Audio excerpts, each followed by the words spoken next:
Welcome everyone to the podcast Out of the Blue of the Faculty of Industrial Design Engineering at the Delft University of Technology. Today we are at the aula of the TU Delft together with Marco Steinberg and Peter Lloyd. Today I take over from Janus Keller as host and host our guest today, Marco Steinberg, together with our own professor Peter Lloyd. It's my first time hosting alone.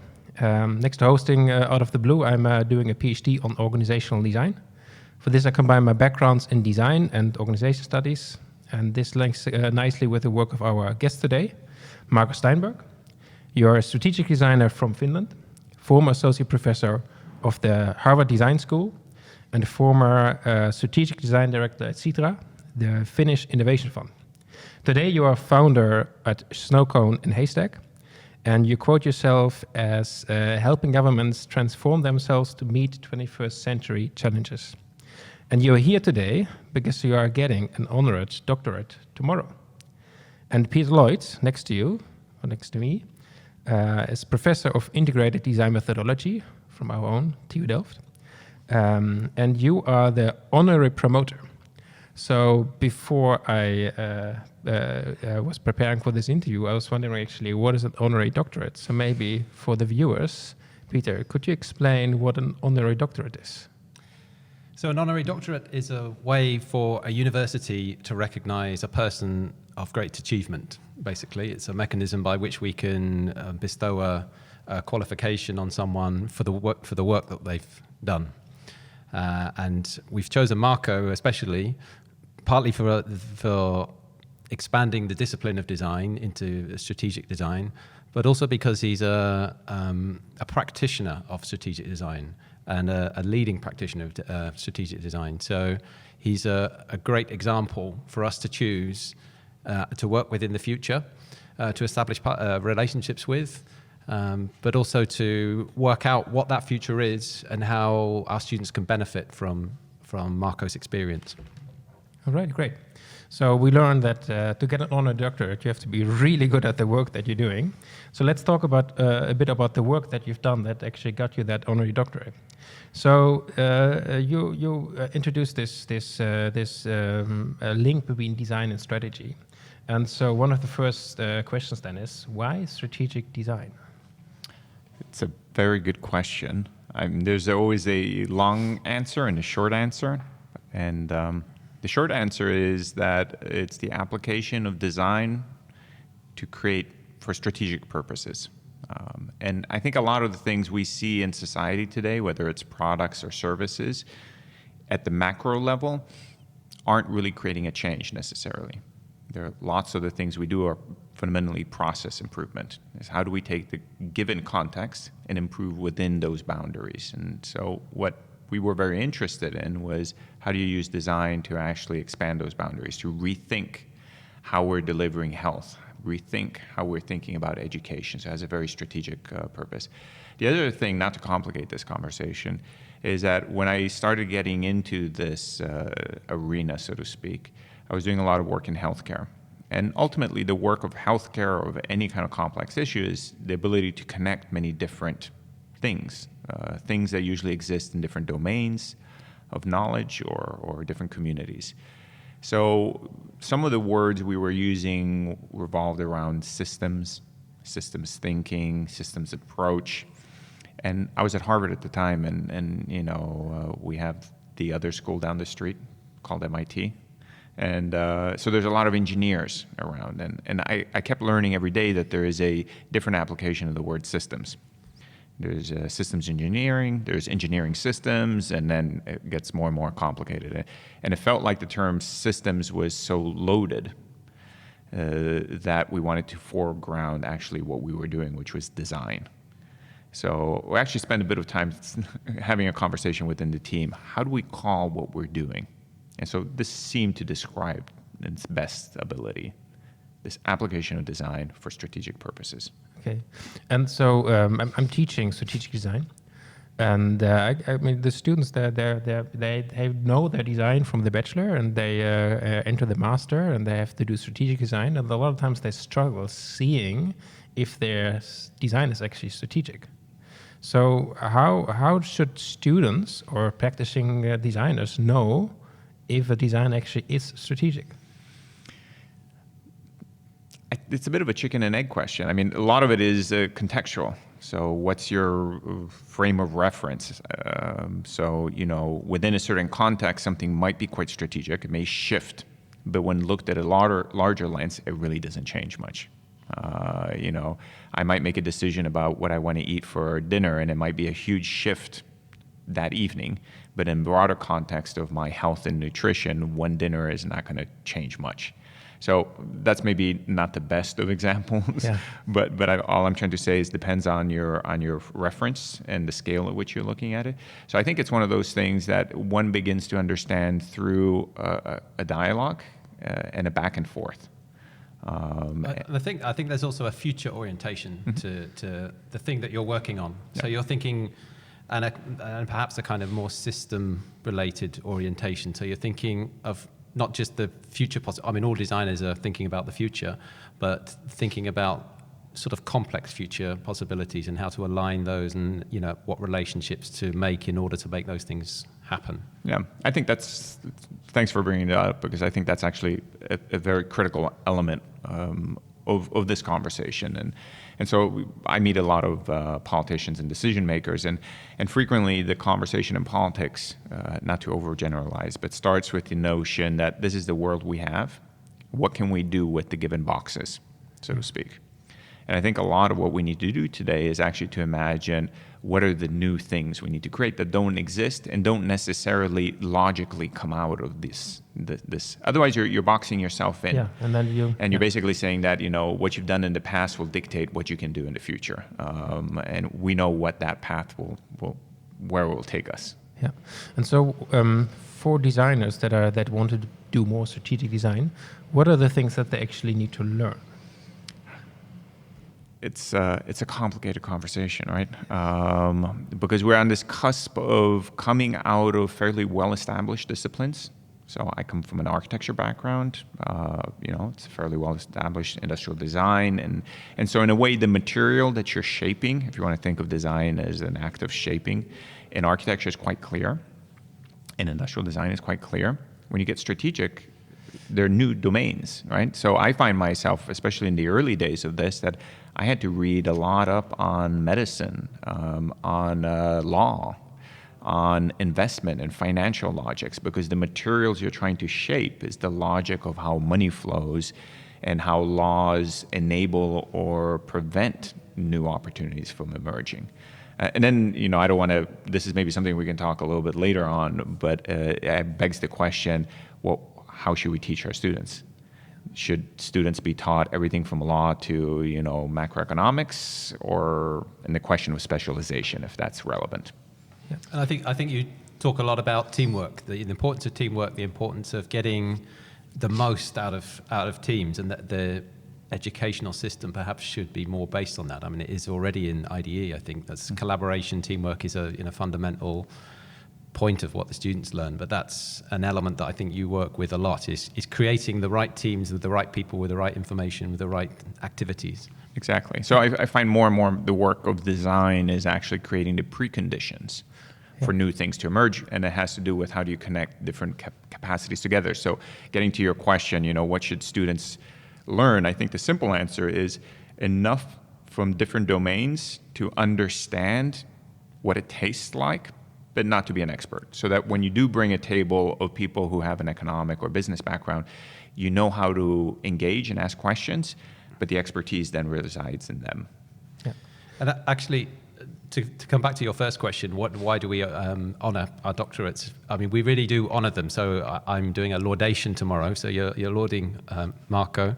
And I think the magic of Marco, if I can refer to it like that, is an ability to bring these teams together and to communicate the value of design to people that, are maybe a bit skeptical about design too. What's design actually going to do for us here? And I think Marco is one of these people that can actually get people that don't necessarily recognize the value of design to really think, oh yeah, that's, we can work with this. We can create a new future through these methods. Very interesting, because at Citra, related to this, your title was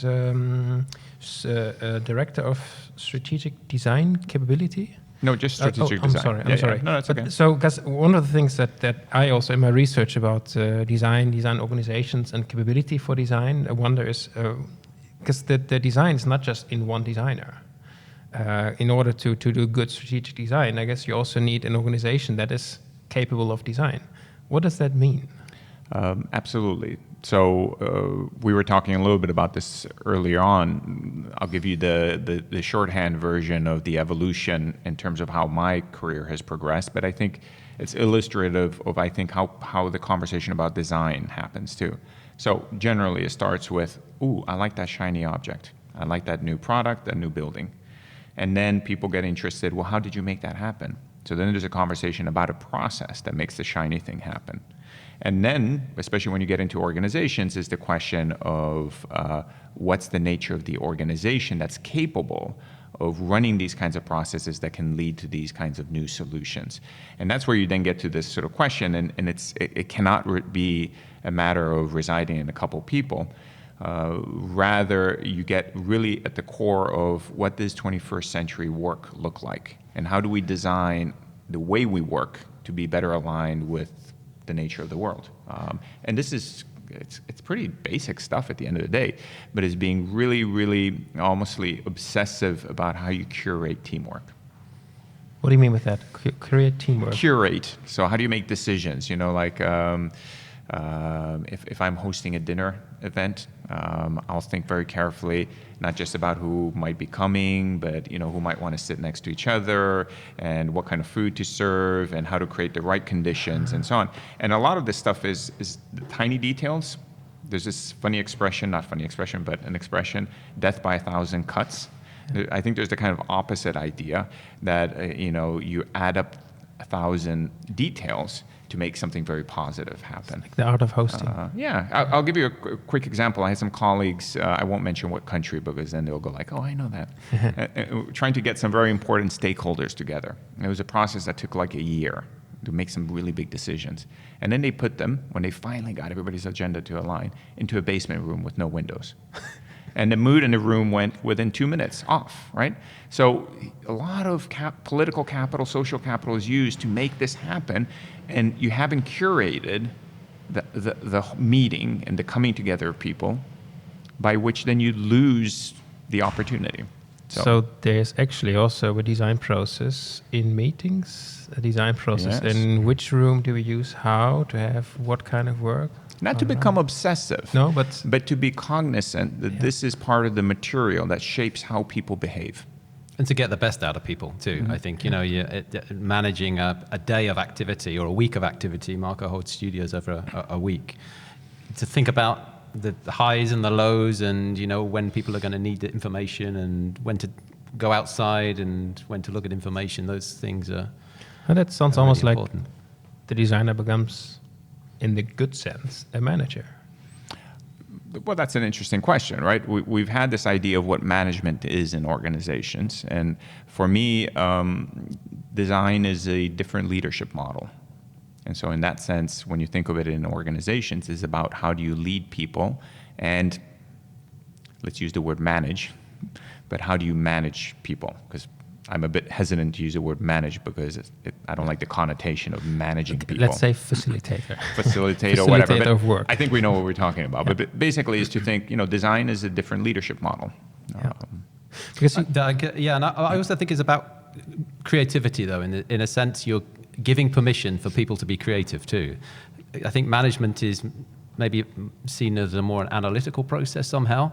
And I think getting people to be creative is quite often difficult, but finding a place and finding a reason to give them, for them to be creative, giving them permission to creative, means that they can start thinking in a slightly different way, and that leads to different kinds of outcomes. And I think that's quite often missed in the differences between design and management. The element of creating new is important. I was before doing research for my master's student thesis, and one of my interview partners, he actually said he was the manager of an R&D department, and he said that you have to pay chaos currency.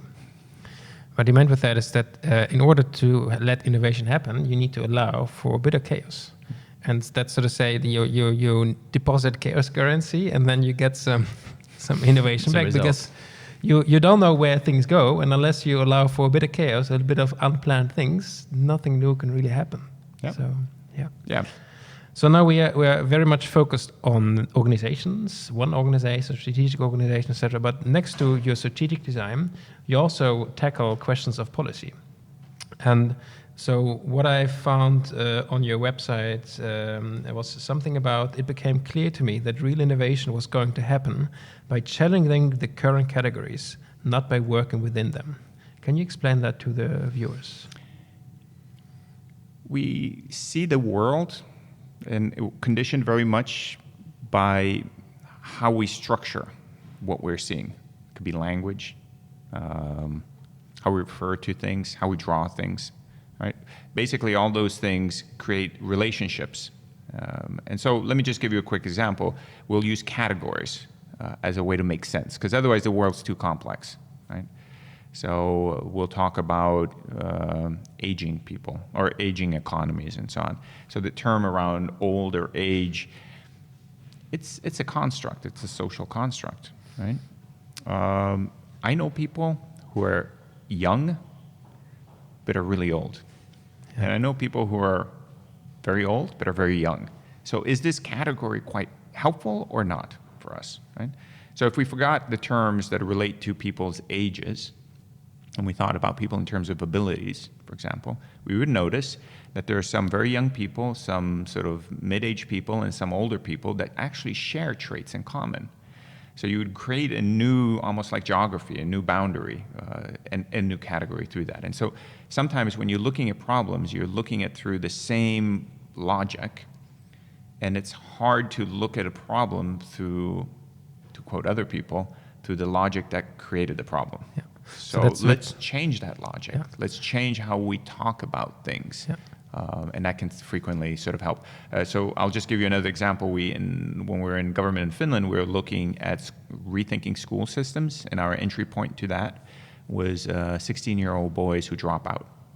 So right now they're considered as failing the system. You could flip that around and you could ask yourself, is the system failing them?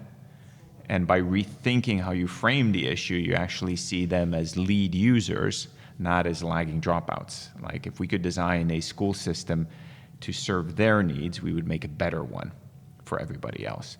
But what I'm suggesting here is the way you frame an argument conditions very much how you're going to pursue the argument. Yeah, so the discussion about framing and design is, of course, very alive. But what, of course, in politics, media studies, and sociology, etc., we see framing much more also as a way to analyze things. So that maybe design students need to become much better at understanding from which frame is someone communicating right now. Exactly. What kind of power structures are behind this? What are the ethical implications of this? And that's actually, it's one thing to talk about reframing from a design perspective, but there's a much bigger meaning behind it actually from like a political perspective. It's a key skill, I think. Yeah. And people have a lot invested in frames too, invested in keeping frames the way they are, not changing frames. So you have to work with that too. It works at a micro level, on a kind of minute to minute level, how you see a problem and how you change a problem. But it also relates on a huge level in the way populations think about things. And as Marco says, the different categories that we just assume and we find normal. As soon as someone challenges those, it makes you think differently. Right? Yeah. Mm-hmm. I'll give you another example just to connect to the policy and sort of like the political debate around certain things. In my world, and as I'm sure in many people's work, the challenge is that you want to do new things, and those new things are generally perceived by the status quo as being risky. They're unknown, they're weird, whatever, right? So we frequently overestimate the risk of doing something new and underestimate the risk of the status quo. Right, so we got, for example, systems of care, even in countries like Finland, which are on the brink of collapsing. And yet we continuously resist trying to do radically new things because we will argue till we're blue in the face of all the potential legal risks and all the potential financial risks, but it's not being balanced by the risk of letting the system collapse. And so sometimes sort of it's not that it's a new category, it's just that one of the framing on the debate, one aspect of the framing of the debate is not being included. And so our job as designers is to help rebalance the conversation where the new is actually not risky at all. Yeah, because one of the things that I was wondering about your work is, how do you convince stakeholders, like politicians, government employees, just normal people on the street, for using a different approach, namely design, versus other approaches that are out there? How do you convince these kind of stakeholders? I think there's a couple of things, and it obviously depends who we're talking about, but broadly speaking, politicians is not a generic category. There isn't an average politician, so there's a distribution. They're very progressive, very smart, lead users, and they're very conservative, very rigid. So use your energy and focus on the people who sort of at least get it, or at least half get it. So that would be one. The other, as I already suggested, is a lot of the conversations about what makes sense, what's good governance, what's a responsible way of improving services, is already preconditioned with a lot of biases. As I said, we will bias, keeping the status quo versus doing new things. So familiarize yourself with those, and that's where you come back to what should we be teaching students, and understand those, because then you can begin to challenge them and saying, you know what, you're seeing it this way because you're not seeing the flip side of the argument. But then the third aspect, I would say, is see doubt. There is strong beliefs, and if you can find a crack in the argument, I found very useful is to say, you kind of leave the conversation, said, yeah, but have you ever thought about that? And then you kind of sort of walk away, and then that starts seeping. And the next time you come back, and they're like, you know what? I was thinking about your question, and it made me wonder whether we actually know everything. Right? And lastly, I would just say, sometimes not to bring in a scary topic, perhaps, but whenever there's an accident, like an airplane accident or something, frequently the problem has been that the metal has sort of failed. That holds the plane together, and so we talk about creep, fatigue. You get mission creep when the military starts with something like this and it becomes much bigger. So it has a negative connotation, but we used to think of creep as sort of mission creep as a positive thing. So see that doubt. We'll come back to a conversation and go like, oh, now I want to actually listen to you. And then on the third round, well, now I'd like to try something. On the fourth round, I think we should start a program. On the fifth round, we're going to start a new policy initiative, right? So you started with something very discrete, which was a conversation. Do you have the ability to sustain momentum and create mission creep in the most positive way? Sustain it. I think that's what another thing about a lot of strategic designers that are working out in practice is it takes a long time you have to build up relationships, and you're having to sort of suggest things, and that's the common thing that work doesn't just land on your lap, and you have to go out and create the problems and communicate them, and at some point they pay off. If people come and they say, yeah, that thing that you've been mentioning over and over, I think it's time to work on that now, and then off you go. It just takes time, I think. Yeah, absolutely. And actually related to this, from my own research, one of the things I'm really interested in is using more of an experimental approach, using prototypes, etc. And so, say if you're doing visual design, then you know how to sketch and you test that. If you do product design, you do a prototype. Even with service design, you might do role playing, etc. to try out the design. But what I wonder is, when you do policy design, when you try to design policy, how do you do experiments? Mm-hmm. So instead of hoping that maybe it's going to work out, that you actually can show, hey, we've tried it small and it worked. Yeah. Can we try it bigger? So I think there's a couple things to factor in that question. One is, I think, broadly speaking, the way we think about policy is shifting. We were talking a little bit about this earlier, but I think and I'm painting a bit of a black and white picture, but just to sort of make it clear. I think we've come out of an era where the idea of policy is that some super bright people can figure it out, come with the right policy, and then we'll lead with policy. So we'll declare to the world that this is the new behavior we want, and sort of these are the new rules of engagement that will allow that to happen. I think we're beginning to see that there's another way, and it's a more effective way, perhaps, in at least certain domains, to do policy, which is to follow with policy. That is, you start something. So let's say we wanted to change a behavior, or we wanted to encourage I don't know, a new tax system. So let's try that amongst a few people. And then as we figure out what works and what doesn't work, we can adjust it and we can scale it up to more people. And then as we do that the third time, we can do it more. So what we're ultimately doing is a process that in design we would call prototyping, and you're doing it iteratively. So you do a first real version to get feedback, you do a second real version, and you're starting to scale it up. And then you're saying, this is our policy. So you're actually coming back and you're institutionalizing what you're finding out is actually already working. Right? Yes. So when I was looking at your work, and my own research is building on pragmatism, John Dewey, the Experimenting Society, etc. That's the kind of approach that they're calling for, arguing that expertise is all nice and well, but you need to know how things actually work in practice, and that we should actually start with the practice, the actual experience, the actual experiments, and then maybe later we can indeed institutionalize it. But it has to start with the concrete, exactly, and not with untested ideas. And this is where it gets a bit complicated then, because we speak of design, at least in the context of my work, is kind of interchange with innovation. It's ultimately about creating new realities, right? And I think to this date, in many corners of the world where there is an interest in design and innovation in the context of government, we take a technocratic approach to it. We think it's just a technical thing. But what we just discussed is actually about working with people, their needs, and allowing a process by which their needs help shape the solution. And that is a political process.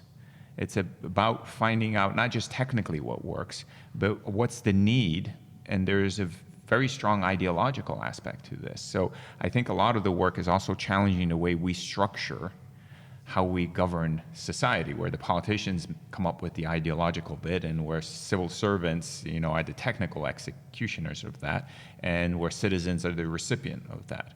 And now we're beginning to find that in order to come up with completely new kinds of solutions or to embed them more effectively, those things need to happen concurrently. I think that's one of the things in a lot of policy labs. I think even the step to understanding how people use policy is quite a big step for politicians and government. They're used to exchanging views in text and documents, and they're not used to sort of thinking in images and visionary ways that designers are used to thinking of. But even the step of what do the users or what are the participants actually doing in society? And so if you look at a problem like homelessness, talk to some homeless people. How did they get there? How did and those can provide real insights into policy making. But that's not been a traditional way of making policy about homelessness. And I think that's actually, so at least within my research, we talk then about Taylorism. Taylorism as Francis Taylor, who actually kind of started splitting design from use.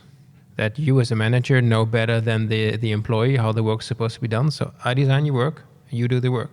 And then from then on, we just started splitting all these things. And then from there comes the idea, so to say, that we have these experts that can tell you how to do it. But the more complex things get, then we don't really know as experts anymore what per se the answer is, because your expertise is there, but the problem is much bigger. And that's why we need these kind of dialogues where the normal people in the country can get involved in. And I think one of the issues then is the issue of power. That as designers, I wonder sometimes, are we aware enough of power? And do we take into account the ethical implications of what we're doing, that we as designers make choices for users that they might not agree with? Yeah. Or we might flip this. So I was doing some work in the Philippines around the problem of trash and plastic and all of that. And a lot of it comes from communities that are very poor. I won't get into all the details. It gets quite complicated. But one of the issues, for example, is that because they have little money on a day-to-day basis, they can only buy small portions of soaps. So there's a whole industry of micro portions, which means you have a disproportionate amount of plastic in relation to the product that you're serving, right? and then there's no sewers and so on and so on. So a lot of the policy is then focused, and this comes to the design question around how can we change behaviors, right? Because there's a behavior that is creating a large-scale problem. And I think coming to your question about then as designers, as we think about where to strategically intervene to really create a large-scale shift in the system, where is it ethically justified to and we have to stop and we have to ask ourselves, is changing the behavior of people who are already at the limits of their life and capacity and being completely stressed, asking them to change their behavior just seems an unfair thing. And so we need to then take a step back and make some judgment calls and say maybe the behavior change is more on the business logic side, maybe the business is more on elsewhere, but who has the capacity to carry the burden of behavior change? And we would frequently say, oh, of course it's the people creating the problem, but then hold on, let's take a second look at that. Yeah, because I guess that's like basic knowledge of design, so to say, that the problem might manifest at one place, but the solution might better be found somewhere else. That you look actually at the complete picture. Because an assumption that we have to change the behavior of these people assumes that the solution has to be in this specific use scenario, without realizing that maybe from a systems perspective, there actually are much more opportune or strategic points to actually intervene. Mm-hmm. So I have a question for you guys. Is this okay? Please, sure. Yeah. So given all of this, and it's great to be here, by the way, I don't think I mentioned that, but how are you guys thinking about the learning environment here?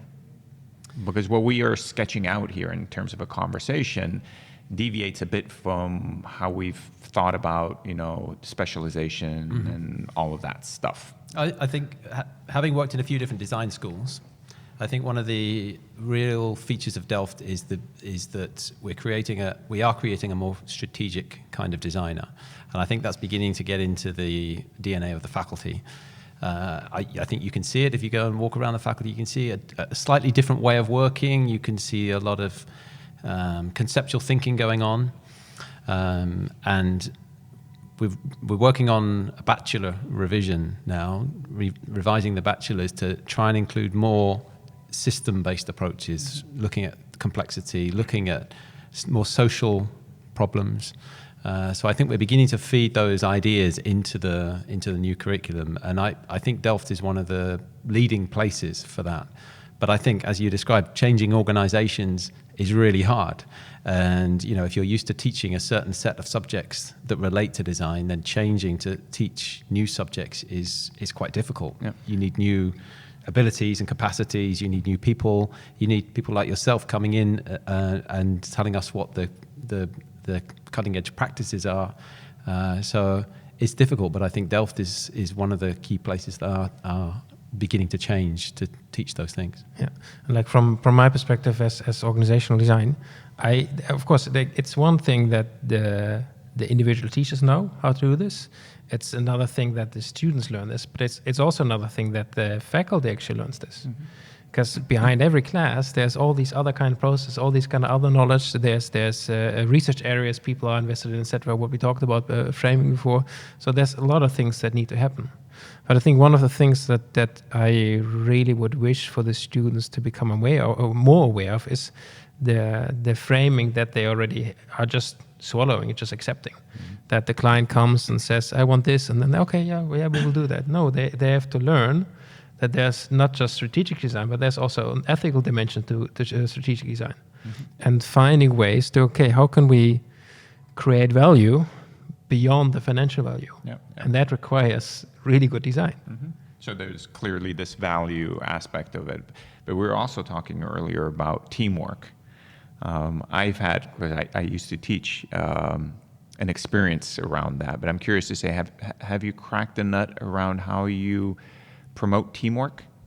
I mean, it's definitely in the core of the curriculum, collaboration, teamwork. But I think we don't do enough in really pushing it to a level and really exploring what you can, the different ways that you can work in a team. And I think we sometimes forget that an educational environment is a laboratory for trying things out. things that you'll probably never get a chance to try out when you work into practice. And I think we can do much more with how you form teams, how teams can effectively work together, how teams break down, really challenging situations.